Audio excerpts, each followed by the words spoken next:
Hello students, कैसे हैं आप सभी। मैं दीक्षा ड्रीम्स वे एकेडमी की तरफ से आपका एक बार फिर से स्वागत करती हूं।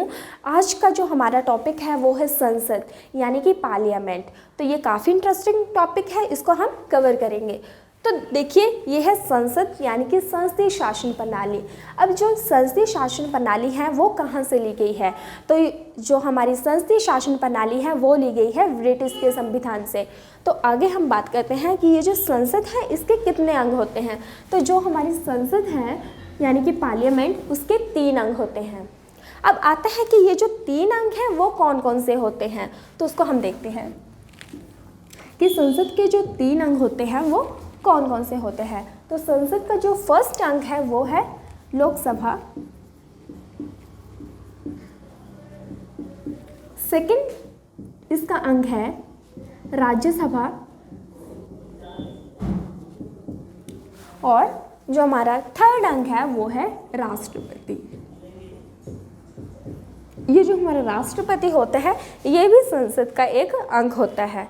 फिर हम बात करते हैं कि लोकसभा जो है वो संसद का कौन सा सदन होता है। तो जो हमारी लोकसभा होती है वो संसद का निम्न सदन होती है। जहाँ पर भी निम्न सदन की बात होगी यानी कि वहाँ पर जो है वो लोकसभा की बात हो रही है, और जो हमारी राज्यसभा होती है वो संसद का उच्च सदन होती है।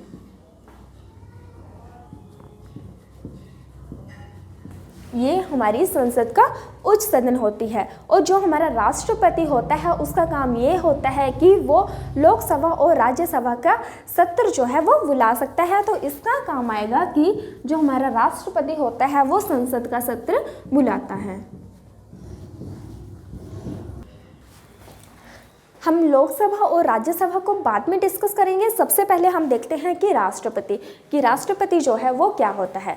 तो राष्ट्रपति जो है वो हमारे देश का हेड होता है, लेकिन जो हमारा वास्तविक अधिकारी होता है वो होता है प्रधानमंत्री। देखिए, सबसे इम्पॉर्टेंट बात यह है कि हमारा जो ये राष्ट्रपति है वो संसद का क्या है, एक अंग है, लेकिन उसका अंग होने के बावजूद भी वो ना तो लोकसभा का और ना ही राज्यसभा की बैठकों में भाग लेता है और ना ही उनकी चर्चाओं पर कोई हस्तक्षेप करता है। तो यहाँ पर आपको याद रखना है कि जो हमारा राष्ट्रपति है वो संसद का अंग होते हुए भी लोकसभा और राज्यसभा की बैठकों में कोई हस्तक्षेप नहीं करता है, लेकिन फिर भी वो संसद का सत्र जो है वो उसको बुलाता है।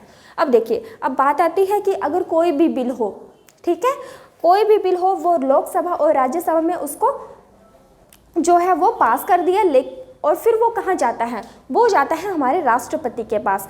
अगर किसी भी बिल को लोकसभा और राज्यसभा जो है वो पास कर देती है और राष्ट्रपति उसको अनुमति नहीं देता है तो वो क्या है, वो बिल पास नहीं होता है। तो जो लोकसभा और राज्यसभा किसी भी बिल को पास करेंगे उसके बाद वो जाएगा राष्ट्रपति के पास, और राष्ट्रपति क्या करता है, उस पर अपनी अनुमति देता है, तभी वो बिल जो है वो पास किया जाता है। तो ये होता है हमारे राष्ट्रपति का रोल। अब देखिए, अब हम बात करते हैं लोकसभा की और राज्यसभा की, कि लोकसभा क्या है और राज्यसभा क्या है। तो देखिए, सबसे पहले तो हमने किया कि लोकसभा जो है वो संसद का निम्न सदन है और राज्यसभा जो है वो संसद का उच्च सदन है। अब हम आगे देखते हैं कि ये जो हमारी लोकसभा है इसका चुनाव किस तरह से होता है। तो जो हमारी लोकसभा है उसका चुनाव होता है प्रत्यक्ष रूप से यानी कि यहाँ पर जनता जो है वो सीधे यानी डायरेक्ट रूप से जो है वो लोकसभा के सदस्यों का चुनाव करती है। तो इसका आएगा कि जो हमारी लोकसभा का चुनाव होता है वो प्रत्यक्ष रूप से होता है। अब बात करते हैं कि जो हमारी राज्यसभा होती है उसका चुनाव जो है वो कैसे होता है। तो राज्यसभा के सदस्यों का जो चुनाव होता है वो होता है अप्रत्यक्ष रूप से। इसमें जो है वो जनता इनडायरेक्ट रूप से राज्यसभा के सदस्यों को चुनती है। ये हो गया। उसके बाद आता है कि जो हमारी लोकसभा होती है उसमें जो है वो देखिए, सबसे पहले तो ये है कि इसमें चुनाव जो होगा वो प्रत्यक्ष रूप से होगा। फिर क्या होता है कि जो हमारी लोकसभा होती है वो 5 साल के बाद भंग हो जाती है, ठीक है। तो ये क्या हुआ, लोकसभा जो है वो भंग हो जाएगी। तो ये होती है हमारी अस्थायी सदन। लोकसभा जो है वो अस्थायी सदन है, और जो हमारी राज्यसभा होती है वो कभी भी भंग नहीं होती है, तो इसे हम बोलते हैं स्थायी सदन।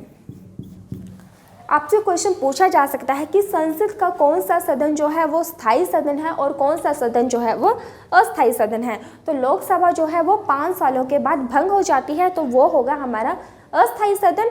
और जो हमारी राज्यसभा है वो कभी भंग नहीं होती, तो ये आएगा हमारा स्थायी सदन। ठीक है, अब देखिए कार्यकाल की बात करते हैं कि लोकसभा के जो सदस्य होते हैं उनका कार्यकाल कितने वर्ष का होता है। तो लोकसभा के सदस्यों का कार्यकाल होता है 5 वर्ष का, और जो हमारी राज्यसभा होती है उसके सदस्यों का कार्यकाल होता है 6 वर्ष का। आगे हम बात करते हैं लोकसभा के अधिकतम सदस्यों की और राज्यसभा के अधिकतम सदस्यों की, कि लोकसभा में जो है वो अधिकतम सदस्य कितने होते हैं। तो लोकसभा में जो है वो अधिकतम सदस्यों की संख्या होती है 552। ठीक है, जिसमें से क्या है कि 530 जो हैं वो लिए जाते हैं हमारे राज्य से। ठीक है, ये जो आएंगे वो आएंगे राज्य से। उसके बाद क्या होता है कि जो हमारे 20 सदस्य होते हैं वो लिए जाते हैं केंद्र शासित प्रदेश से।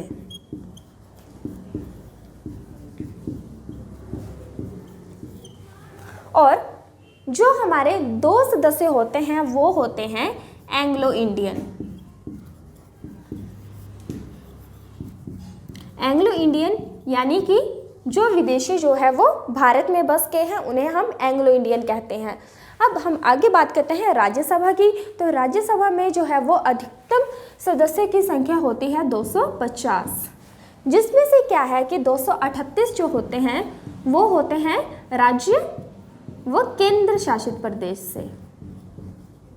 और इसमें जो होते हैं 12 सदस्य जो होते हैं वो होते हैं राष्ट्रपति, यानी इनको राष्ट्रपति जो है वो राज्यसभा में मनोनीत करता है। और जो ये 2 एंग्लो इंडियन सदस्य होते हैं ये भी राष्ट्रपति द्वारा लोकसभा में मनोनीत किए जाते हैं। तो ये जो 12 सदस्य होंगे ये मनोनयन के होंगे और इन्हें मनोनयन करेगा हमारा राष्ट्रपति। ठीक है, अब हम करते हैं कि वर्तमान में जो है वो लोकसभा के सदस्यों की संख्या कितनी है और राज्यसभा में जो है वो वर्तमान में सदस्यों की संख्या कितनी है। तो वर्तमान में जो है वो लोकसभा के सदस्यों की संख्या है 545। ठीक है, और जिसमें से क्या है 543 जो है वो है राज्य और हमारे केंद्र शासित प्रदेश से, राज्य और केंद्र शासित प्रदेश से। और जो 2 हैं वो हैं हमारे एंग्लो इंडियन।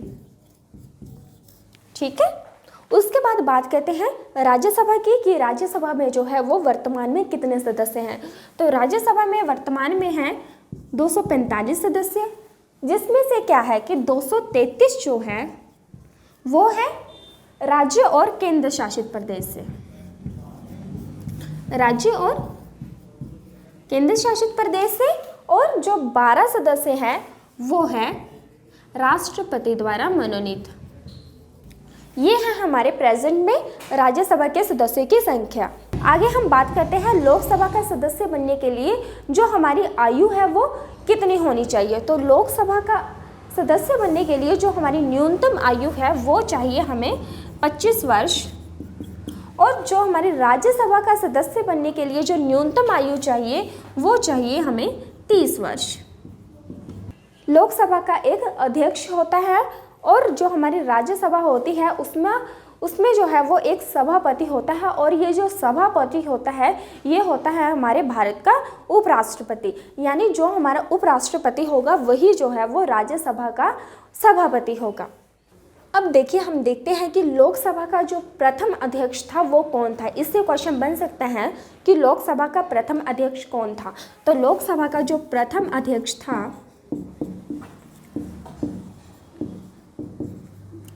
वो था गणेश वासुदेव मावलंकर। यहाँ लिखती हूँ, गणेश वासुदेव मावलंकर। और जो वर्तमान में लोकसभा का अध्यक्ष है वो है ओम बिड़ला। ये है ओम बिड़ला जो कि वर्तमान में है। उसके बाद आता है कि राज्यसभा। राज्यसभा का जो प्रथम सभापति था वो कौन था? तो राज्यसभा का जो प्रथम सभापति था वो था डॉक्टर राधाकृष्णन।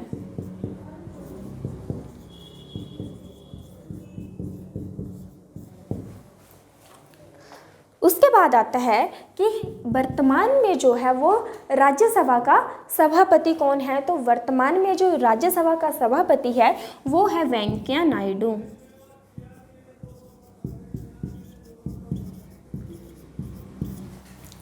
इससे रिलेटेड क्वेश्चन जो है वो आपसे कॉम्पिटिटिव एग्जाम में पूछे जा सकते हैं। तो इस संसद में क्या है कि आपको ये देखना है कि संसद में यानी लोकसभा और राज्यसभा का जो कार्यकाल होता है वो कितने वर्ष का होता है, इसके प्रथम अध्यक्ष कौन थे और राज्यसभा के जो प्रथम सभापति थे वो कौन थे, राज्यसभा का जो सभापति होता है वो कौन होता है? तो राज्यसभा का जो सभापति होता है वो होता है हमारा उपराष्ट्रपति। तो ठीक है, ये थी हमारी आज की वीडियो। अगर आपको वीडियो पसंद आई हो तो इसे लाइक, शेयर और कमेंट जरूर करें। ड्रीम्स वे एकेडमी के इस चैनल को सब्सक्राइब जरूर करें, बेल आइकन बटन को दबाना ना भूलें। Thank you.